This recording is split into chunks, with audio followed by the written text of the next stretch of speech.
Hello po sa inyong lahat mga ka-crypto. Ako po si Pinoy Crypto Trader at sa video na ito ay atin pong pag-uusapan ang tungkol sa balitang ito kung saan ay meron pong isang Shiba Inu team member. Ayan, ang nagbigay po ng nagbahagi po ng 5 signs. Yan, kung bakit daw po natin kailangan na pagkatiwalaan si Shiba Inu ngayong nagkakaroon siya ng price decline or pagbagsak or hindi po maganda yung kanyang performance na ipinapakita sa ngayon. Kaya yan, ano nga ba yung 5 signs na ito na kung bakit patuloy po tayong magkaroon ng pagtitiwala kay Shiba Inu. At ayan, bago po tayo magpatuloy ay nais ko lamang po munang bigyang linaw ang aking disclaimer kung saan ang nilalaman po ng video na ito ay hindi po ito isang financial advice. For education and information purposes lamang po ang layunin nito.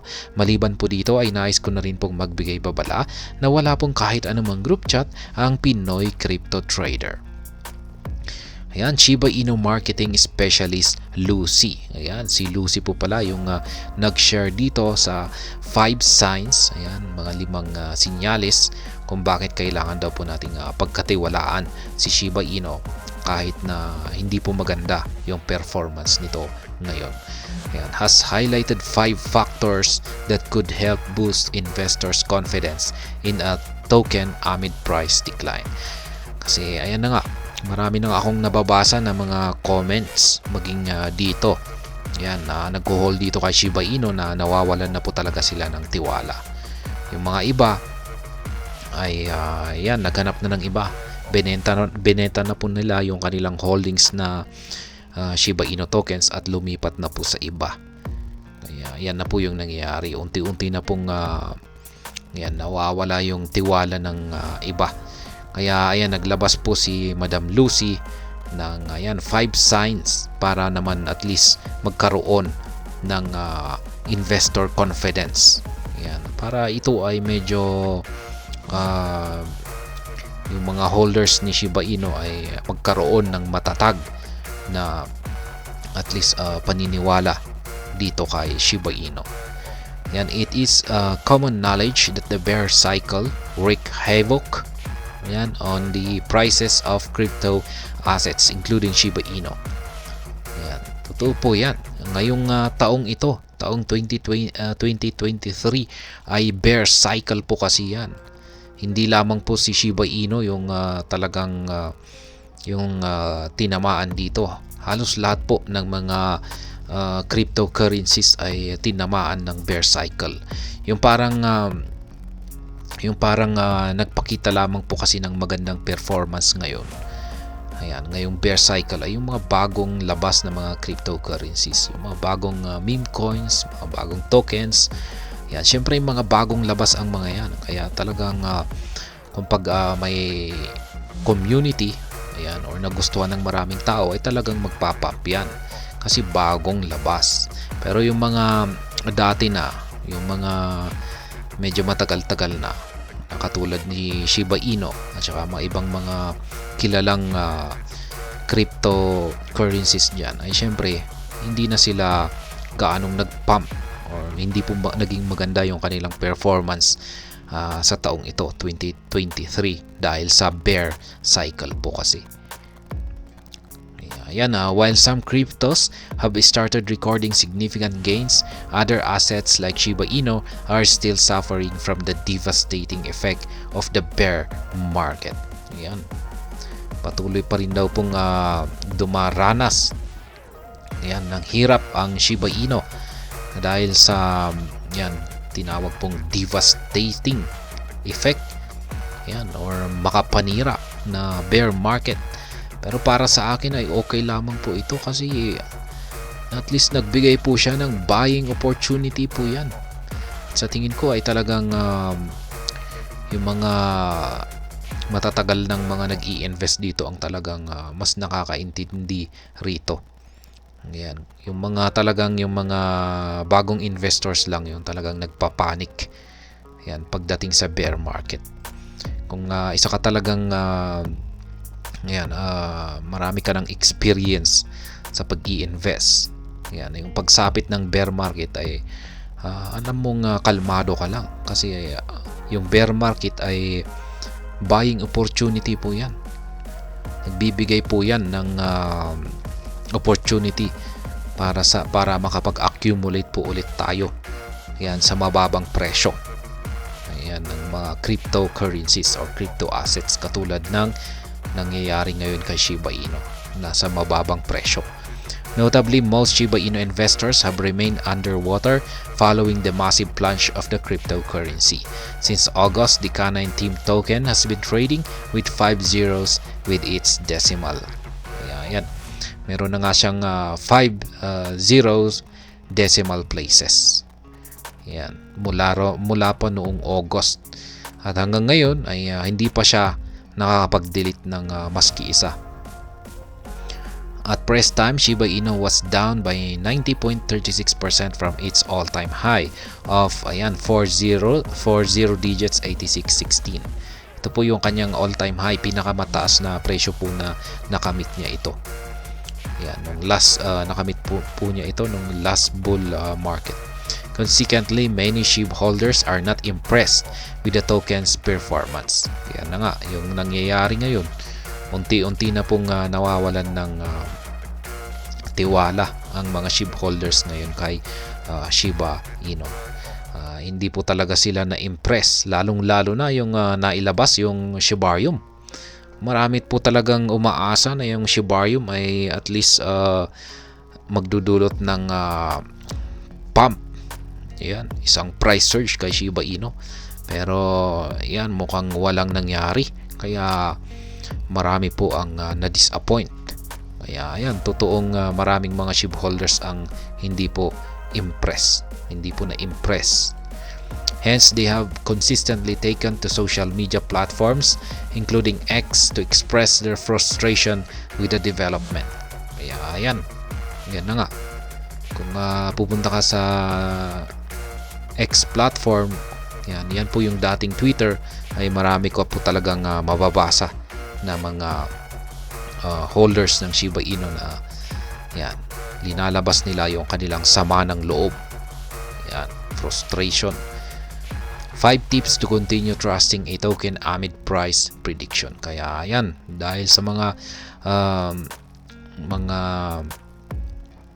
dumaraming mga investors or holders ng Shiba Inu na nawawalan ng tiwala kay nawawalan ng tiwala ngayon kay Shiba Inu. Ayan, naglabas na po si Madam Lucy ng 5 mga tips yan para magpatuloy tayong magkaroon ng pagtitiwala ayan dito kay Shiba Inu kahit na ito ay dumaranas ng pagbagsak sa presyo or price decline. As a result, Shiba Inu marketing lead Lucy has shared 5 tips to help investors continue trusting crypto assets including SHIB amid price decline. Kaya yan, yung tip po na ito ay hindi lamang po para kay Shiba Inu, para sa lahat po ng mga crypto assets na nakakaranas ng price decline or pagbagsak. Kaya yan po, pinost po niya ito sa kanyang X handle. Yan, 5 signs to trust a token amid price decline. Yan, clear vision, community engagement, active development, real world use, at saka yan, strong. Yan, nandito naman po yan, may papaliwanag po dito. Ayan, yung number 1. According to Lucy, investor must trust a crypto project with a clear vision. Ayan, kailangan daw po natin na magkaroon ng tiwala sa crypto project. Ayan, ng may malinaw na pananaw or vision. Ibig sabihin ay talagang parang sa madaling salita ay dapat naiintindihan natin yung kanilang crypto project na kanilang ginagawa. At dyan po tayo magkakaroon ng clear vision. Kasi kung pag mag-i-invest kasi tayo sa isang crypto project tapos hindi natin ito naiintindihan or wala tayong ideya dito, ay malabo po na magkaroon tayo ng tiwala rito. Yan, in this regard, she pointed out that people should consider the cryptocurrency's long-term goal to determine whether it has the potential to succeed in the future. Ayan. Kailangan daw po nating i-consider yung long-term goal ng isang crypto asset. Kasi kung meron po itong magandang long-term goal, ay dito po talaga natin malalaman or madidetermine yan kung meron nga ba talaga itong potential na maging matagumpay sa hinaharap. Kaya yan, sa madaling salita ay talagang kailangan natin na i-research talaga yung kanilang mga crypto projects. Kaya wag lang tayong basta-basta nagfo-FOMO. Yan po kasi yung karamihan ng ginagawa ng mga investors ngayon. Kung saan yung sikat or yung sumisikat ay doon po sila sumusunod or doon po sila nag-i-invest. Dapat ay do your own research. Number 2, the marketing lead highlighted community engagement as another essential factor that could bolster investors' confidence in a token during its bearish phase. Kaya yan, yung community engagement, mahalaga po ito. Ito po yung talagang parang nagdulot sa pinakaumpisa na tagumpay ng Shiba Inu, yung community. Nagtulungan po talaga sila. Kaya mahalaga po ang community. Yan, imbis na at saka syempre, hindi naman yung toxic na community. Dapat yung community ay talagang nagtutulungan, hindi yung nag-aaway-away sila at saka nagkokontrahan. Kaya ayan, positive dapat, positive community engagement. And number 3, supportive community serves as the most vital advocate for any crypto community. Besides motivating the team to focus on building the project, a vibrant community can help to attract new investors through positive recommendations. Kaya yan, isa rin po yan na magagawang maibibigay na tulong ng isang magandang community. Sila po ay tutulong sa pag-promote ng cryptocurrency para mag-attract ng panibagong mga investors. Yan, tutulong po sila sa pagpapaliwanag. Kaya kung pag may mga bagong investors yan, na nagtatanong ay yan, sila po yung community na mas nakakaalam ang siyang sasagot sa katanungan ng mga bagong investors. Ipapaliwanag nila yung lahat-lahat ng mga gusto nilang malaman. Yan. At yan, mas yan po ang malaking tulong ng community. Furthermore, number 4, furthermore, Lucy urged investor to trust a token engaged in active development.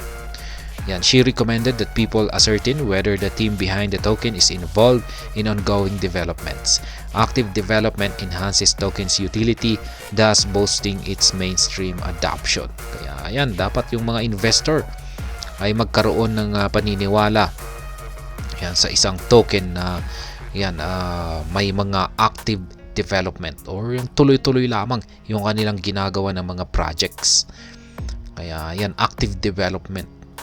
Dahil yung mga projects na nadi-develop ay yan, magkakaroon ito ng mga utility.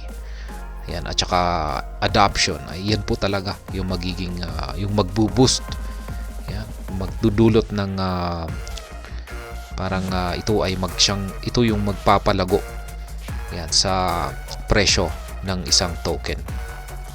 Kasi kung pag yung project may na-develop, sabihin natin may isang project na na-develop, yan, ang isang sabihin natin si Shiba Inu, may na-develop silang isang magandang project, tapos nagustuhan ito ng maraming tao, yan, nagkaroon ng mainstream adoption. Syempre lalago yung presyo ng Shiba Inu. Kasi sa project na ito, ang gagamitin po dyan ay yung Shiba Inu token. Ayan. Kaya magdudulot ito ng demand kay Shiba Inu at yan, tataas yung kanyang presyo. Number 5, additionally, she asserted that investors should continue to trust tokens that have real-world use cases. Notably, most cryptos like SHIB can be used in cross-border payments and as a medium of exchange. Yan, sinabi niya rito na yung mga investors ay dapat na magtiwala sa mga tokens na may mga real world use cases, yung magagamit mo talaga sa tunay na mundo, o real world. Kasi marami pong mga tokens na parang wala po talagang gamit sa yung kanilang gamit ay hindi mo po magagamit sa real world. Kaya piliin mo yung mga talagang may mahalagang gamit na token. Kasi si token ay ginagamit po bilang cross-border payments. At maliban po dyan ay medium of exchange na rin po siya. Kaya isa na rin po ito sa parang magandang parang criteria para masabi natin na isa pong magandang crypto asset ang isang token. Kaya yan po yung mga 5 signs na bibinahagi ni Madam Lucy. Kaya lastly, Lucy noted that tokens with strong fundamentals should be trusted despite declining prices. For Lucy, having trust in a token based on its fundamentals requires investors to assess the token's technology, team, and use cases. Kaya yan, sa kabuuan ay sinasabi ni Madam Lucy na talagang kailangan natin mag-research. Kailangan nating magsaliksik at basahin at alamin yung lahat-lahat ng tungkol sa information ng isang token kung saan ay gusto nating pasukin or mag-invest dito. Alamin natin yung kanilang technology, yung technology ng token. Kilalanin po natin yung kanilang team at alamin po natin yung kanilang mga use cases. At base po sa mga malalaman natin na tungkol dito, tungkol sa mga bagay na ito ay dito po tayo mas magkakaroon ng assessment kung papasukin ba natin ito or mag-i-invest tayo rito or iiwasan natin ito.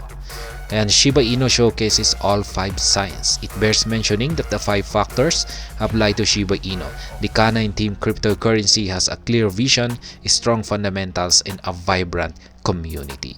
Kaya yan yung mga 5 signs na ito na binahagi ni Madam Lucy ay meron po lahat yan si Shiba Inu. Shiba Inu has real-world use cases as the token has been integrated as a payment method in multiple e-commerce platform. Ayan. Meron po kasing real-world use cases ang Shiba Inu at integrated na po siya or ginagamit na po siya ng iba't ibang mga payment method. At yan, maging sa mga e-commerce na platforms. Ito po yung mga online stores. Ayan, mga online stores na nagbebenta ng mga iba't ibang mga bagay. Kaya ayan, ganyan po katindi ang Shiba Inu ngayon. Kaya sa mga holders ng Shiba Inu dito ay wag po tayong mag-alala. Maski nagkakaroon ito ng price decline, ay may solid naman po na foundation ang Shiba Inu. Kaya ayan, hanggang dito na lamang po tayo sa video na ito. Sana po ay inyong nagustuhan ang aking paliwanag dito. Kung inyo po itong nagustuhan, ay pakiclick lamang po ang like button ito. Para naman po sa mga bago lamang dito, kayo po ay aking inaanyayahan para mag-subscribe. Pakiclick na rin po ang bell icon ito dahil ito po ang siyang magsisilbing notification nito sa mga bago kong videos na akin pong ina-upload sa aking YouTube channel na ito. Marami pong salamat sa panonood. Ingat po tayo lagi at God bless po sa ating lahat.